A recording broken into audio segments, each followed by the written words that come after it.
Good morning, Stacy and Nationwide Adjustment Management Team. This is Derek Dodge with Interstate Roofing. I'm conducting a repair attempt here at 365 Sherwood Road in Fayetteville, Georgia.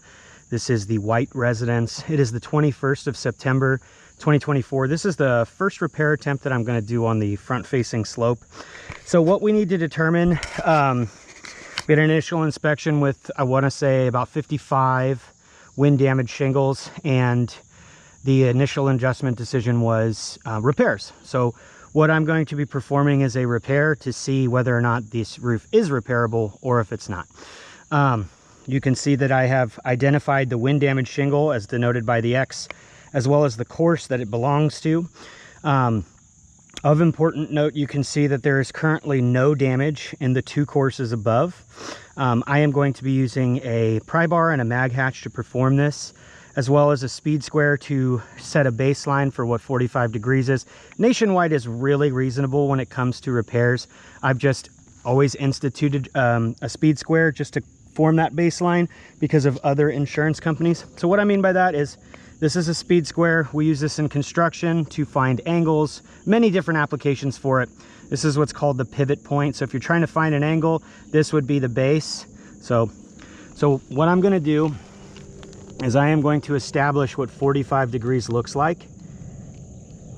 So as you can see, we're at 45 degrees. Let me back out, let me get a good picture of that. So you can see that. I will not be lifting the shingles any more than this.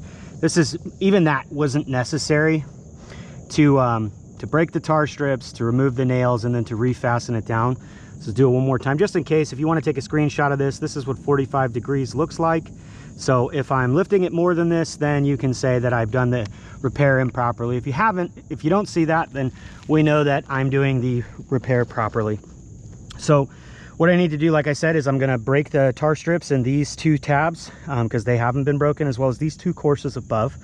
I'm going to be removing the old nails, replacing it with a like and kind quality shingle, refastening it back down to the roof, and then when we're all done, inspecting whether or not to see consequential damage has happened and to determine whether or not this roof is repairable.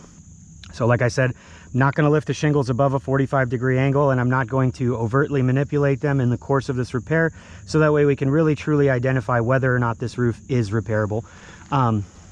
You guys have a photo report. There was a previous repair where the satellite dishes, as well as this pipe jack. In both of those, I documented that previous repairs had failed. There were multiple instances of creased shingles. I will have a photo report with that as well to document that.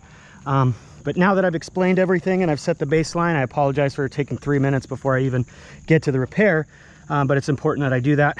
Now let me just go ahead and do what I said I was going to do, which is the repair. So like I said, first thing that we do, break the tar strips.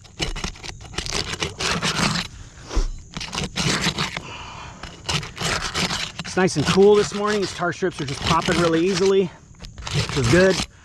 It's not too hot and it's not too cold. So now that I've broken the tar strips, the first thing that we do is remove the nails. So these nails were set pretty high, which is fine. I didn't have to lift that anymore, but they are definitely higher than where they're supposed to be. But that's okay, because I'm still able to, with the pry bar, I'm still able to pull the nail. Like normally, I don't know if I'm gonna try to back up so the camera can see it. Normally where you want the nails is on this sure strip, like this adhesive tar strip is really where it should be. And the nail is, let me get my little pointer finger. The nail is all the way basically up at the top. Hopefully you can see that. Let me check my phone to see if you can actually see that. I want to make sure. This doesn't change anything. Oh, that's kind of impossible. There we go. So the nail's all the way back there. So I'm not lifting that shingle more than a 45, but you can see that the nails were back pretty far. So it's okay. Just wanted to point that out.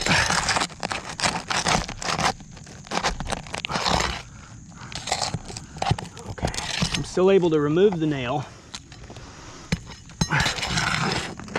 Nothing there. Yeah, these nails are set really high. It's not a big deal, it's just when you're installing these roofs, you're overlapping from the top, so there's never, they set one here, then they set the next one on top of it, and set the next one on top, and so you nail above, but it just seems like that was a little bit of a poor installation. A little too high, not setting anyone up in the future for success.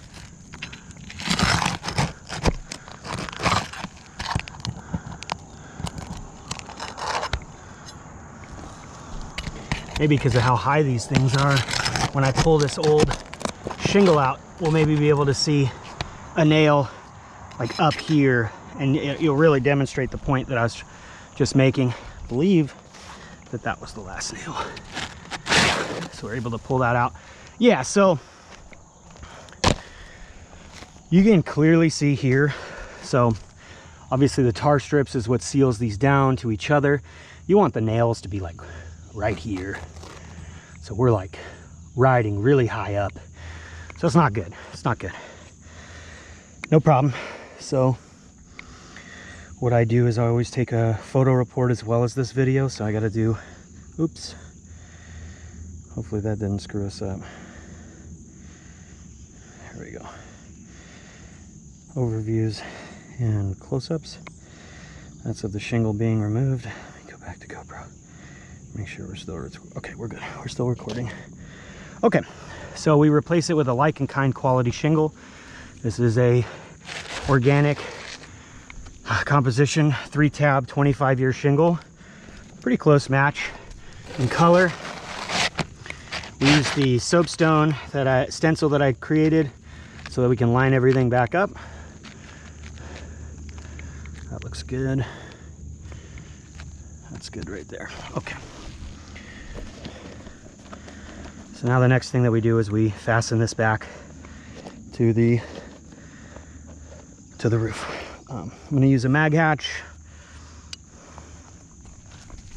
We use a mag hatch because the way that you can slap this in, you can actually match the pitch. Some insurance companies try to tell us to use a snake. That's not what contractors use. Really, like, what it boils down to this, I'm not here to get into an argument with anybody. I understand the concept of with a snake, you don't have to lift the shingle. But the idea is that if a roof isn't repairable, it's not repairable. With a snake, you have the head where the nail is right there, and then basically where you're striking with your hammer is here. So the idea is that because it's here and you're hitting here, you don't have to lift it very high. But the issue is that when you use a snake, you're causing damage to the shingles below. So when I've nailed this one in and I go to nail this one in, I'm causing damage because I'm striking the shingle with a lot of pressure. If the shingle's old and brittle, it's not repairable, or for the most part, it's not repairable. There are some instances where it is, but I don't want to trade off just for the sake of you saying that I didn't lift the shingle too high. That's why we use the speed square to set that baseline. This is the right tool for the job. So, and you'll see that I don't have to lift these shingles very high, and I'm still able to perform the repair much faster, and I'm not hitting the shingle with the hammer. The tool isn't being struck on the shingle. I'm actually able to hit the nail right where it's supposed to go. That's not above a 45, and I'm able to set the nail, and 1 sets it and 2 strikes it in. It's a lot less hitting on the roof. There you go.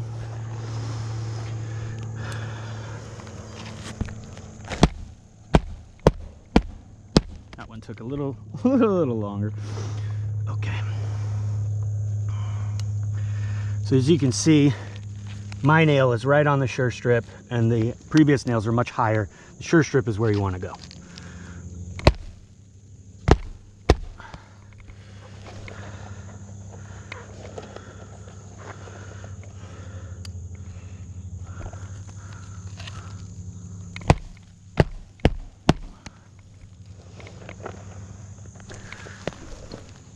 Got one more nail to put in, and then we'll be done with refastening.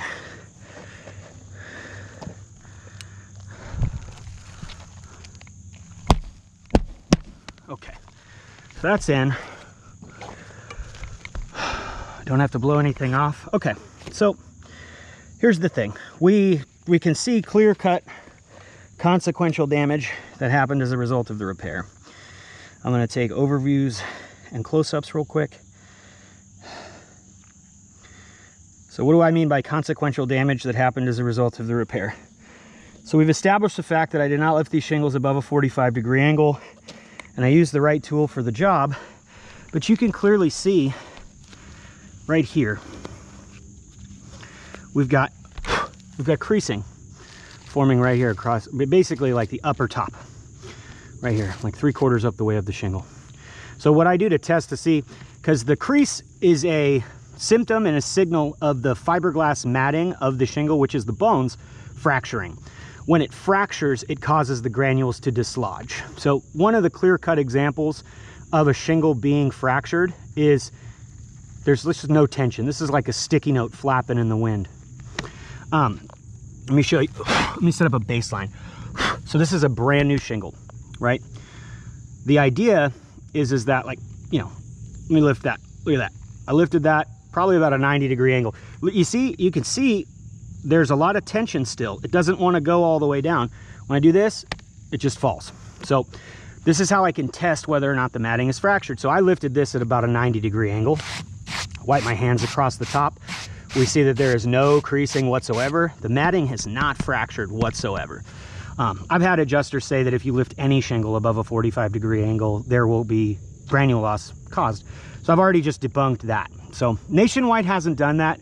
So I don't want anybody to take this personal. This is just how I do all of my videos. I apologize for the length of it, but I just want to make sure that by the end of it, we know clear cut, cut and dry, this roof is not repairable. So we see the creasing. Let me wipe my hands across the top. Look at that. You just see all the granules. Look at how big that crease is. So this is a failed. We look here. So, I mean, that slams down, but I don't actually see a lot of creasing. We see a little bit of granule loss, but I don't see a crease right here. This is not signaling to me that this is a fail. I would say that this one passed. This one right here, clear as day. I didn't even have to do that. You could see sticky note, no tension whatsoever. This is a fail. This right here, this looks good. I can kind of see a crease at the top, but see, again, I would still pass this one. I would still say this one was good. We go to right here. That one's close. This one's borderline. I'd almost say this one is a fail, but let's just give it the benefit of the doubt. Let's just say no for now. This one, there's no doubt. No doubt whatsoever. That clearly failed, right? Go to this bottom one here. Let's lift this up. See the tension. Wipe my hands across the top. We see no creasing whatsoever. So the matting is not fractured. The matting in this is fractured. And here again, clear as day, we see the creasing. So in an effort to repair this wind damaged shingle, we've essentially created 4 more. And I used the proper tools and the proper care. And we could tell just based off of the time of this video that I definitely didn't rush the job.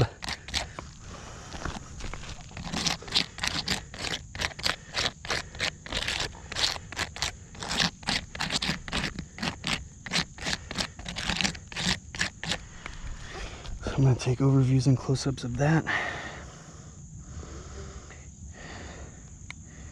I know that you guys are super busy, so I apologize that you're going to have to watch a 15-minute video. So in an effort to repair one wind damaged shingle, 4 tabs have been damaged in the process. That would make this repair attempt on this slope a failure. So what I'm going to do next is I'm going to put emergency tarps over the top of this repair to protect the whites from any further leaking, just in case it rains or there's any wind-driven rains. This side did fail. I believe that this roof isn't repairable. I am going to do another repair on that side of the roof, on the rear slope, so that there can be, you know, no question we did front and rear slope to extrapolate across the roof whether or not it is repairable. what my determination is in this, obviously, like I've said, it's not repairable, but the determination is due to the age and condition of the roof, the shingles are too brittle for repairs. Now, I know that Nationwide does not cover age and condition. Of course, that's the case. But we're not here because of age and condition. We are here to repair storm damaged shingles that happened as a byproduct of the February 28th storm, of which 55 were acknowledged to be wind damaged shingles.